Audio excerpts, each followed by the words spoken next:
Hi everybody, it's John back again with another model inbox review.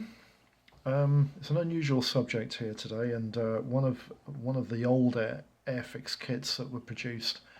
We're looking today at the Henschel HS123 Mark 1. Interesting career this kit has had with Airfix. This is a view of a German Luftwaffe variant based. I can't remember where it's based actually, but it was in service for the Luftwaffe just before the outbreak of World War II and the Polish campaign, where this aircraft was reassigned to the dive bombing and ground support role, having originally intended to be a fighter, but was found to be quite short in coming in that role in the Spanish Civil War when it was set into that role. The Condor Legion found that it was grossly inferior to monoplane fighters of the early eras of the Mark, like the Mark 109B and C variants that were being fielded in the Spanish Civil War. These aircraft just didn't cut it. So that's a nice view of an HS123. We'll start off with a boxing history of the Airfix kit. The Airfix kit started off life as a Series 1 bag kit in 1970 when it was released on a Type 3, the famous red stripe headers. And interestingly enough, it was only originally released with the Luftwaffe markings, being later released with the Spanish Civil War markings alternative. But originally, when it was a bag kit, it was only available with Luftwaffe markings. And I still quite like the Luftwaffe variant. I think it looks quite nice. The HS123 as a kit, I think for novice builders and young builders, as a biplane kit, isn't that bad an option, because even if you wanted to rig this aircraft, there's not an awful lot of rigging wires going on here. I'll just lift this up a little tiny bit because I'm missing the top. There we go. There's not a lot of rigging wires going on in this kit whatsoever, and the interplane struts are quite solid. With a spattered undercarriage, and it's quite an easy and nice option kit to build. These, you can see there's sort of lines here that come out. These aren't actually ammo racks. They're actually staple marks in the header, just in case you were wondering whether they were ammo racks for bombs or maybe anti-personnel bombs or something. The bombs were carried under the lower wing here, the sesquiplane wings. The aircraft was actually a sesquiplane, not a true biplane, and that meant that the lower wing was actually a lot shorter in span than the upper wing. But that's the 1970 release in Series 1 as a bag kit, and then we moved to 1976 where the kit was reintroduced as a Series 2 kit on the Type 4 boxing. And there you have the Spanish Nationalist Air Force variant that was involved with the Spanish Civil War. And the interesting thing to note is that the aircraft is actually exactly the same type of artwork. It's just superimposed with a different. The aircraft is in different livery, but the actual picture is exactly the same as what was on before with just the German markings. But this kit was pushed up into Series 2. And to be honest with you, when it was originally released in Series 1, I always thought that it was quite a very, very good value kit for a Series 1 kit, and even though it was pushed into Series 2, it never really you never really lost value for money with it. With the alternative markings and the paint scheme on the Spanish Nationalist Service aircraft, I actually think it was a good option. 1976 gave way to 1978, and this is actually the rendition of the kit that I've got. With the planetoid Airfix logo. I think this is a Type 6 box, which is interesting. That was released in 1978, and then in 1983, MPC, this is America's release agent, if you like, the US export agent for Airfix, and they sold the aircraft. And the interesting thing about the HS123A is that it was actually released only with Luftwaffe markings in this guise. You did not get the Spanish Civil War optional markings on the kit whatsoever. I actually like the Luftwaffe variant, and I'm still not quite sure which version I'm going to build. I quite like the colour scheme of the German Luftwaffe variant, but I also quite like the Spanish Civil War one. It's quite a striking colour scheme, as you'll see in a minute. 1983 went through to 1990, and this was one of the first true Hella releases, or if you like, Humbrol Group releases, where you had this massive white window around the outside of the artwork, but it was basically the same kit inside. All the markings are all identical as what you had before. That's 1990. 1990 also had a release. I think Ladela were another agent that sold this kit either in Latin America, South America, or maybe even Eastern Bloc countries in Europe. I'm not quite sure exactly where these were found, but Ladela was definitely a separate selling agent for Airfix, and in 1990 Ladela Airfix released the kit in this guise as well, with it's similar to the Hella sort of boxing with the white window going around the outside. 1990 went to 1994, and this was another Humbrol Group release. Just prior to the two Irish fellas taking the company over, you had the skills window box on the bottom left hand side here, and also the famous yellow and black options, where later in this boxing the yellow and black was switched around the other way, and the Henschel would have been in black and HS123A1 would have been in yellow. The interesting thing I always find about the Henschel HS123 is that it's often referred to as a Mark 1, as a Mark A1, as a Mark A, and in some cases it was even marked as a C1. Airfix didn't seem to know what variant they were actually releasing, but there you have the Series 2 logo, 172nd in the level there, and skill level 2. The kit was obviously not a basic kit, but it's not that difficult to build, as you'll see in a minute when we get into the box review. 1994 went through to a 2000 release.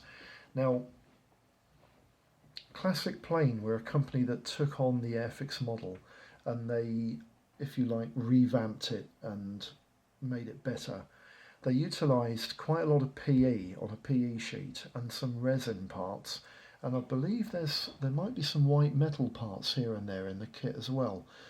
Don't quote me 100%, but they definitely upgraded this kit with additional parts to make the kit much more accurate than the original Airfix model. And this limited edition kit has actually been praised by the IPMS community as a whole as being one of the best 72nd scale options for HS123 on the market. There is one other kit which we'll get to later, which even surpassed this in terms of accuracy and detail. But the IPMS community and professional pro builders, they really like this option of the Airfix model, the Classic Planes option, and it utilises the majority, I'd say probably 70% of the original Airfix kit, with replacement parts, which make this kit very, very accurate and a very good option if you want to build something, you know, really accurate and different. 2000 went to 2008. This, I think, was the last rendition of this kit from Humbrol Group, and it had this swaying silver border at the bottom of the here of the boxing, and the serial number was changed to A02051. The box number on my kit is 02051-4, but they definitely brought this in as A02051, and that's released in 2008. Now, there are plans, though they haven't been released yet, but this particular image was found on ScaleMates as I did the research for this inbox review. And when you have an image like this on ScaleMates with a 2019 release, it usually means that Airfix have plans to release this kit again later this year, and it'll probably be released under the Vintage series. And I think it'll be a pleasant sort of addition to their range, because, as I said before, it is an unusual model subject, but it's quite an easy kit to build, even for biplanes builders. And the novice builder, although they might find it a little taxing here and there to jig the wings to make sure they're in the right place, it's not really that difficult to build. So that's 2019. I'll just leave you with a nice image there of a Luftwaffe HS123. I think this is a C1 variant, which was in service with the German Luftwaffe during the Polish campaign. And this is actually pretty close to the German Luftwaffe livery that's found in the Airfix kit, so I thought it would be quite nice to introduce it. One of the interesting things that I also found about this image is that the spats are definitely in the same colour as the upper colour scheme, and also the leading edge of this interplane strut is also, and as you can see on the underside of the upper wing and the underside of the lower wing, it also has the same colour as the upper camouflage pattern going around these struts and the underside of the wings here, which, if you're going to build a Luftwaffe variant that was involved in the Polish campaign, not so much the Eastern Front campaign where this aircraft was heavily utilised, but during the Polish campaign, this is a pretty good representation. And also the aircraft in the background here is another HS123, and you can see the same colour livery that's going on with that aircraft as well. So the underside of the leading edges of both the lower and the upper planes and the interplane struts have definitely camo pattern colours, and that's very worthy of note. What I want to do now is quickly bring the camera around so you can have a look at the kit that's in question. And there it is in all its glory. I got this kit around about 4 years ago. It's been in my stash quite a while. I like the idea that it's marked alternative Luftwaffe decals included. This is actually the alternative markings, and the original kit was obviously released in Luftwaffe markings, but the box is pretty run-of-the-mill. Lift lid on the top. There was no end opening for the kit whatsoever. What I'll do, I'll turn that upside down like I normally do. Take that out. You get a nice stand. These are actually very marketable. You can pop these on eBay and they can fetch anything from 30p to about £1.20. Depends how interested in the parts and the lot that you've got on the people are. Right, we'll just put that over there. We'll have a look at those in a minute. The instruction leaflet. The instruction leaflet is typical Series 2 of this era. It's quite a small folded up instruction leaflet. It opens out into about, it's just a little bit thinner than A4, but a little bit longer than A4. And this was typical, similar size instruction leaflet to the FW189 that I did earlier last year in the Dauntless. The kit builds up in 6 stages, as you can see. The 7th stage is the Paintin guide for both the Luftwaffe and the Spanish Nationalist Air Force. And the interesting thing that it shows you on this particular paint guide is that the underside of the aircraft is completely matte 25, which is that usual light sky blue colour that the Luftwaffe aircraft are always coated in. But there's no signs of the camo pattern being followed on to the underside of the leading edge.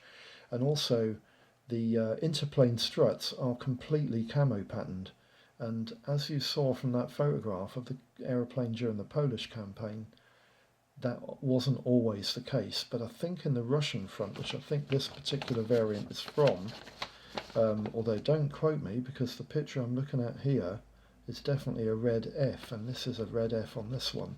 So, but I'm pretty sure this is around about 1942 in the Eastern Front campaign. So maybe the colourings were different in that theatre, I'm not sure. Anyway, we'll just quickly go through the instruction leaflet. The instruction leaflet is pretty run-of-the-mill for Airfix kits of this era. You've got some technical gumph and history of the aircraft, 3 different languages, and general instructions in 3 different languages again. And then you've got like a construction guide key there with 3 different symbols, 1 to cement, 1 transparency part, and 1 do not cement. And then you've got probably the major drawback with the basic Airfix kit is the fact that the interior on the aircraft, it does give you a bulkhead, which is nice, but the seat on this kit is completely pathetic. It doesn't even look like the pilot seat that would be found in the real aircraft. But for aesthetic purposes, it's satisfactory. The pilot is a typical Airfix pilot, as you'll see later in the parts. But basically in section 1 and 2, you're putting the interior together with the pilot seat and the bulkhead, and the fuselage halves and the upper gun deck. They go together around the interior and the pilot there. And then you've got a little windshield, part 7, that goes into the front of the open cockpit there. Section 3, you're building the main airframe with the tailplanes going in place. There's tailplane strut supports there as well, and then you put the lower and upper sesquiplane arrangement onto the HS-123's airframe there with the interplane struts part 9 and 10. And it tells you to put part 39 into place at this point as well, but to be honest with you, I wouldn't, because you may find that you might need to jig this kit up to ensure that the wings go into the correct position, and part 39 could well get in the way while you're doing that. So I would put that into place more towards the end. Part 4 and 5 is the engine and engine cowling construction. The engine is a one-piece part radial engine, which is, it's okay, you can paint it up on sprue, it's not a problem, but the exhaust system is a 2-part arrangement, and that again is separate parts which will help you to paint all of that up before you assemble it. And in section 5 you can see how it all goes together with the exhaust system in place, and then you just fit it onto the front of the it goes onto the front of the fuselage there, so you can see quite easily. I think there's going to have to be a bit of care taken here, because you need to fit the retainer, which I believe goes inside the radial engine. We'll see better there when we have a look at the parts. We'll have a look at that in a minute.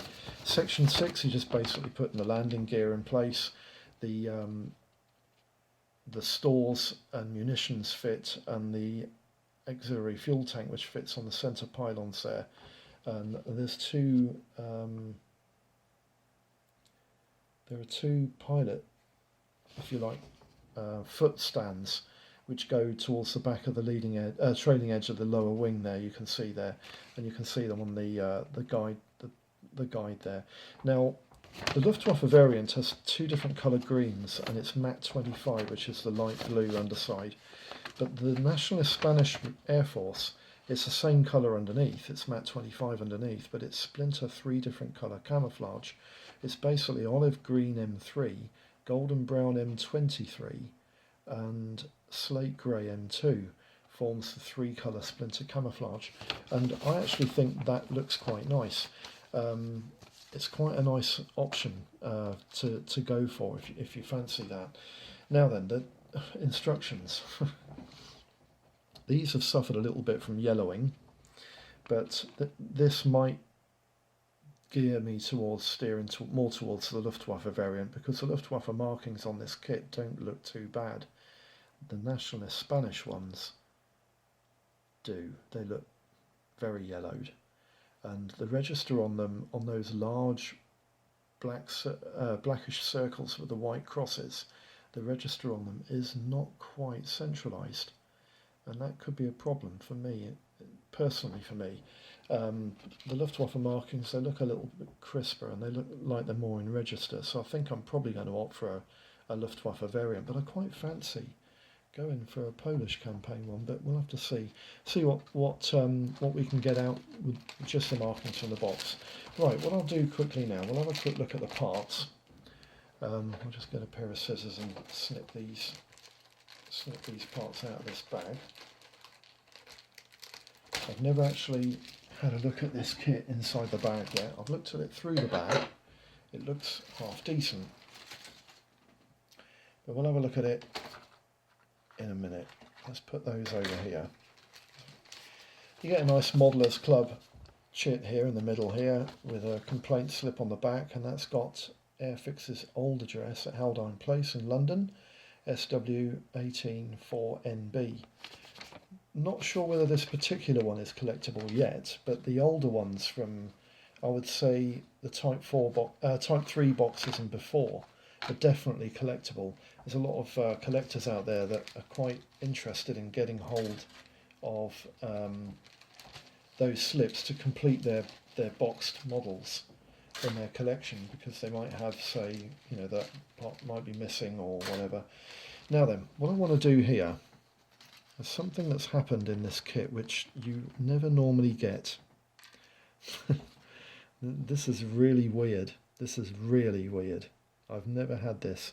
I've had cockpit canopies missing before, but I've never had this before. This is really unusual, and I think I'm going to have a little sales jamboree going on eBay when I finish this model, because I've actually got 1, 2, 3, 4, 5 cockpit windshields. Don't ask me how I've got 5 cockpit windshields, but I have. So there we go. What I'm going to try and do is bring this into view. The cockpit windshield on this kit is actually quite nice, as you can see. It's got a nice decent frame. It's small, but it's very clear. So I'm quite pleased with that. A lot of people say that the transparencies denote the quality of the kit. I'm not sure whether that's true 100%. Because I've seen some models from Russia that the parts are actually really good, but the canopies are terrible, and vice versa. But that is quite nice. Quite impressed with that. This here is one of the exhaust stubs. We'll have a look at that on the other one. We'll just have a quick look at the sprues before we look at the parts, because the sprues are quite interesting. Now then, typical Airfix pilot. I like these guys. They're just full of character, aren't they? He's sat there holding his hands in the middle of his lap. Yeah, your guess is as good as mine as to what he's doing. The engine detail on that aircraft's engine isn't bad either. It's pretty good. Detail on it is okay. And the retainer pin, I'm really glad about that, because it looks like it's going to sit inside the aperture of that radial engine there and allow the propeller to turn, and then you can glue the back of that aperture to the airframe. I think it will go on quite nicely, which is quite good. Now the quality of the small parts are quite crisp, and there's no flash on this model. Well, there is a tiny little bit, but there's not an awful lot that's attached to the parts. The parts look pretty clean. The propeller's really nicely moulded there, you can see that. Very nicely moulded propeller, I'm quite pleased with that. The wheels themselves are pretty basic. There is a little bit of flash on that seat. It's actually a sink mark. That's the only sink mark on the entire kit. I'll be saying something about this particular kit on the conclusions, because this particular kit was released in 1970, and that 1970 is a bit of a it's a bit of a goalpost for Airfix models, because Airfix models transitioned in 1970 from being really quite crude, horrible pieces of work to a much better standard of moulding, and they were just indicatively better. They were a better option. They were a better kit to build. They were easier to build. They had a lot less issues with them. There were less sinkholes. They were just better models all round. They must have had a technique attached to their moulds that made them better. The actual quality of these parts is really quite nice. The spats are quite nice. You can see them there. That's the auxiliary fuel tank, and there's a few bits and bobs there with the bombs. That's the underwing ordnance. And then you've got the fuselage here. I'll try and hold this separate so you can see this. The texture on the rudder there, the rudder's fabric covered obviously. A lot of this aircraft was actually covered in fabric. But the actual mouldings, there are a few rivets going on here and there. But the actual mouldings is really quite nice. The rivets aren't overdone, which is nice.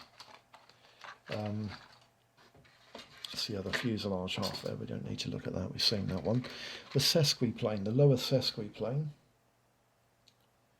There are two very slight sinkholes. Can you see them?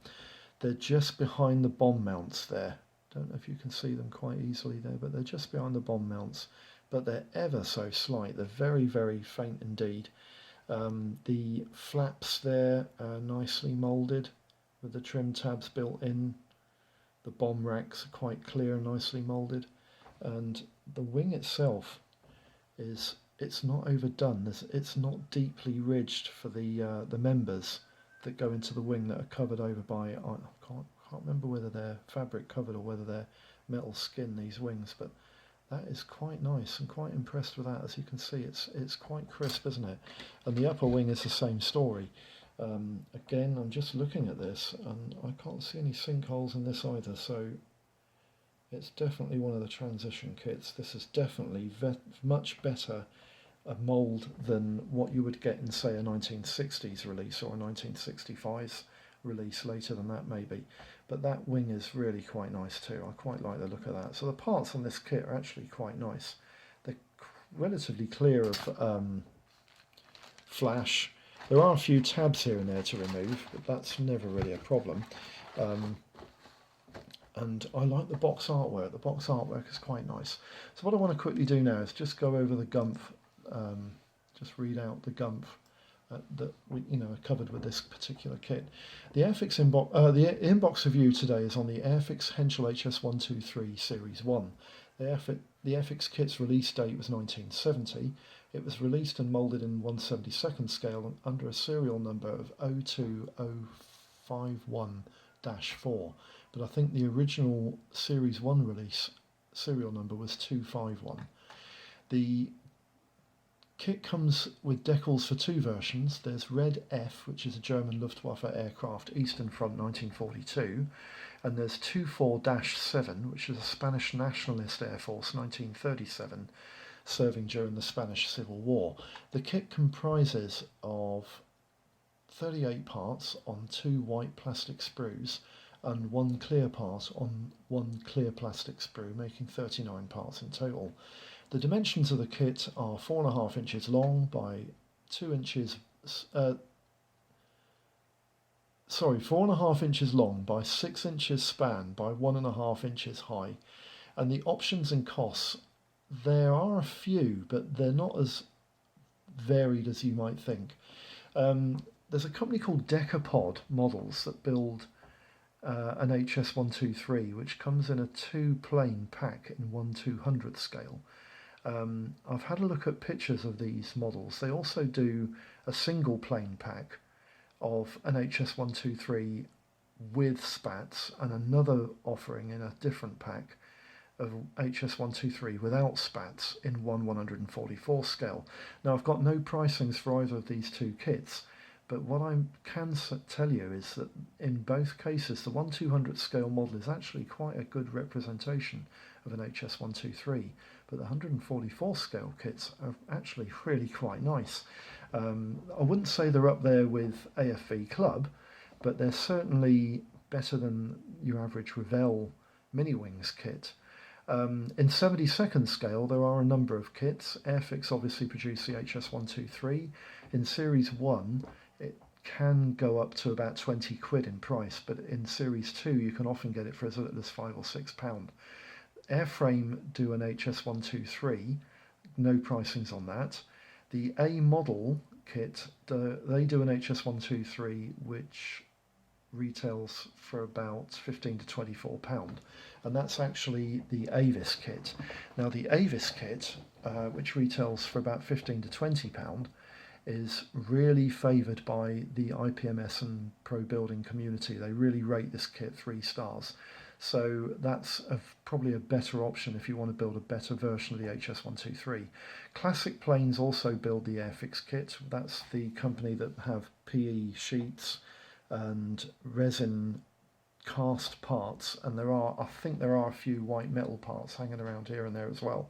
And that kit is actually favoured by the IPMS community as well as a 2-star rating. But I've never seen this kit for sale, but I'm guessing it's quite rare, so it'll probably fetch around about 20 quid. Fly also do a highly rated HS123 in 72nd scale. That kit is recommended quite highly by the IPMS community and the professional builders and reviewers. but it does fetch around about £20 to £25. MPC, which is the Airfix American release agency, they do an HS123 and that kit retails for between £7 and £12. In 1/48 scale, Amtech do an HS123, which is actually the ESI kit, which is interesting because I've got no pricings for that, but the ESI kit is available for between £9 and £12. But the ESI kit is probably one of the first 48 scale models that ESI ever engineered, and as such it suffers dramatically from the fact that they had no experience of 48 scale kits, and the ESI kit is actually pretty poor. So the Amtech kit will suffer from the same. The gas patch kit, they do an HS123 for between £40 and £45, and that's probably the best 48 scale option on the market. Gunzai Sanyu, Italeri, Revell, Soldat and Tamiya all have released the ESI kit as well, so those models probably won't be good options to have, but the gas patch kit is definitely the one to go for. The Italieri kit retails for about £30 to £40, and the Revell kit retails for about £7 to £22. I have seen the Tamiya kit up on eBay a couple of times, but there's none and haven't been none for the last 3 or 4 weeks. But I think the last one I saw went for about 15 quid. Now there's another company that build a 1/32 scale kit, which is Alicats. It's an HS123. Now, I've never seen the moulds of this kit, but I've got a feeling it's vac form, white metal and resin cast. It's one of these multimedia models, but it's not that expensive, but apparently it's relatively accurate and it's quite a fun build if you're used to building vac form models. Retail price on that kit is anything between £18 and £25. Now then, the conclusions. Originally released in 1970 as a Series 1 kit, it only had German markings, hence the Luftwaffe livery on the artwork. The MPC kit also had this issue, but Airfix's HS123 was one of the so-called next generation release kits after the 60s offerings, and it didn't suffer from the poor moulds and the terrible sink marks everywhere. These early 70s release kits were what I called the transition point for better moulds kits from Airfix. However, it was pushed into Series 2 with the introduction of the Spanish nationalist alternative markings found in this model that was released in 1976. It's quite a nice kit of this interesting aeroplane, but the Avis, Fly and Classic plane options with the PE and resin parts look like the ones to go for in 1/72 scale. The 1/48 ESI kit was their first 48 scale release and so suffered from that for that reason. The gas patch for 1/48 and the Alicats kit in 1/32, they look like they're the kits that are probably the best options for their respective scales. So that's the inbox review covered and finished. I hope this video has been of some use. Obviously when this kit's built you'll see the final reveal and the build progress videos and everything, but I probably will be going for a Luftwaffe option, looking at the transfers on that box. So if there's any comments, any questions, anything you might want to add to this, just please pop them in the comments box and I'll get back to you as soon as possible if there's any questions you need answering. Thanks for tuning in, and I'll catch you for the next one. Bye bye.